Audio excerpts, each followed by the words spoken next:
ఆ ఓనర్ ఏమంటుంది, ఇంతకుముందు ఫోన్ చేసి 6 గంటల దాకా చూస్తా, 6 గంటలకు లారీ తీసుకొని వెళ్ళిపోతా నేను, మీరు ఒడ్లు 6 గంటలలోపు తీసుకొని డాక్టర్ అన్న తీసుకొని నాకు సంబంధం లేదు, మీరు కాల్ చేయకపోయినా నేను లారీ తీసుకొని లారీ తీసుకొచ్చి పెట్టుకుంటాను.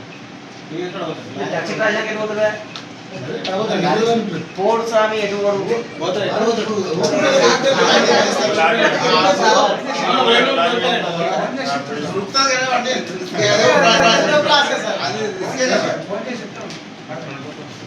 వచ్చిందంటే మాది లారీ ఒడ్లు కాంట పెట్టినాం, లారీలు ఎక్కించినాం. 14 రోజులు ఈడ వరిగొంతం రశ్మిలు ఉన్నది. 14వ రోజు నాడు దించడానికి పోయినాం. పోయేసరికల్లా అవి కోతులు ఎక్కి టాపాలు దింపేసినాయి. ఏమైనాయా ఒక 3 సంచులు 4 సంచులు ఖరాబ్ అయిన నీళ్ళు దిగి ఆడ నుంచి అవి కూడా తీసేస్తాం. అవి తీసేసినాక వేరే మంచిగా ఉన్న సర్కార్న దించుకోమంటే వాళ్ళు దించుకోకుండా వేరేది ఇక్కడ పంపిస్తామని చెప్పి బలవంతం చేసారు. ఎంఆర్ఓ సార్ కూడా వచ్చిండు, ఆ సార్ చెప్పిండు, ఆయన చెప్పిండు, డిఎం సార్ చెప్పిండు, మా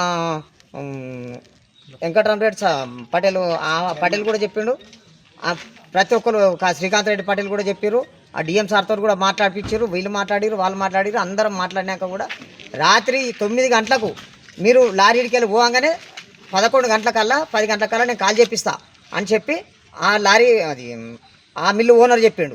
సార్ కూడా ఈ రోజు అన్నా లేదు రేపు అన్నా కాల్ చేపిస్తా అని శ్రీనివాస రశ్మిల్కు పంపించిండు. శ్రీనివాస రశ్మిల్కి పంపించినాక ఇప్పుడు ఈ నుంచేమో పొమ్మని చెప్పారు. ఆడిపోయే లోపకల్లా గేట్ లోపలికి అలౌట్ చేస్తలేరు బండి. ఒకవేళ బలవంతంగా తీసుకుపోయినా తీసుకుపోయి బయట పెట్టమని చెప్పి నువ్వు కేసారు బండి.